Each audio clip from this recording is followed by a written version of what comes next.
За сайн байцгаана уу. За өнөөдөр Hansa брендийн GM 435 загварын тайлбарыг хийж байна. За GM 445 маань за дотор талын давуу талууд нь энэ албан сэрээ утгааны хоёр ширхэгтэй. За хоёр тавиуртай, хоёр сенсор дээрээс доороос угаана. За угаахаас өмнө за гурван төрлийн байдал шаавна. За эхнийг нь гялцуулагч юм. За гялцуулагч шингэнэ дүүртлээ чинь гэж ингэж доош нь дарж байгаа. Тэгээд дүүртэл гараад ирчихнэ. За хоёр дахь нь болохоор тавилаад угаах тоолондоо нэг ширхэг. За гурав дахь нь болохоор давс. За давсыг энэ тагийг авч яваад энэ боронкоор 1 литр ус хийгээд нэг хэл давс хийчих гэсэн.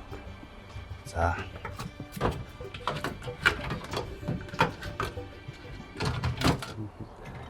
энэ болохоор бохор цэвэрлэг.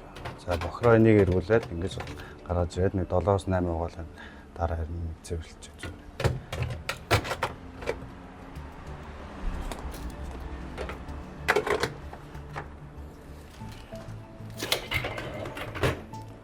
За угаалтын гормууд. За салаа. За эхнийх болохоор за уурын болон за өндөр градустай усаар угаана гэсэн үг.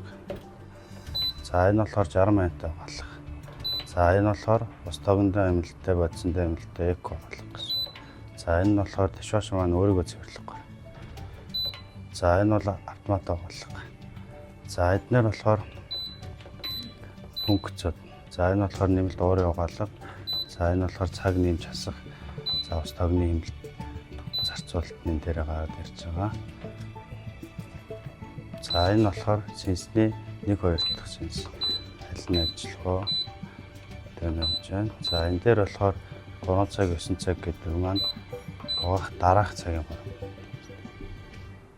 За 3 цаг гэж өгөөд хаачлаа гэдэг нь 3 цагийн дараагаас ууж өгөх гэсэн үг. За энэ тушаашур маань суулгахтаа анхаарах зүйл гэвэл за энэ зөвхөн сул эргэж байгаа 200-оор чангал суулгахгүй бол за энийгээр ингэж мушгаад хахаар дотроо мэдрэштэй утаснуудтай байдаг болохоор энийгээ гинтэх айлтай тийм аа.